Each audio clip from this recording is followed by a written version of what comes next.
Papa tak boleh nak deny untuk kita menyukai orang dalam masa yang baru, it's not easy. It's not easy, but we never fighting. Tak gaduh, tak apa kan. Kita macam, okay. Dia tak buat salah dengan Papa. Mak Papa happy dengan dia. Papa pun dah bersyukur.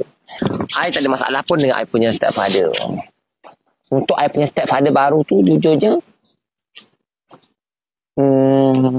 tak tahu nak cakap. I pun komen.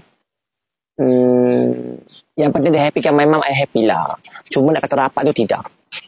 Sebab bagi Papa, bila my mom happy, walaupun kata dia gedik lah, dia over lah, bagi Papa, dia dah kahwin kan.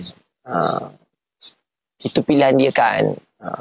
So mungkin kalau korang nak dengan banyak lah bagi tahu suka dengan Pak Haji, of course lah kan, kita tak boleh nak compare dua orang. Sebab yang merasai dan juga menikmati kasih sayang tu dia je rasa. Kalau kata dengan Papa, of course lah Papa nak yang lama kan. Tapi kalau dah yang mempunyai badan dia tak happy, takkan kita nak force je tak? Adik yang mana komen suka Abang Haji, itu kau yang suka. Bonda tak suka. Kalau Bonda suka, dia tak bercerai. Faham? Aku dengan Abang Haji, baik je. Aku menyeimbang nampak. Kejap aku dengan kau nah. Anak dia kat accident. Ada kat atas tu anak dia. Nah.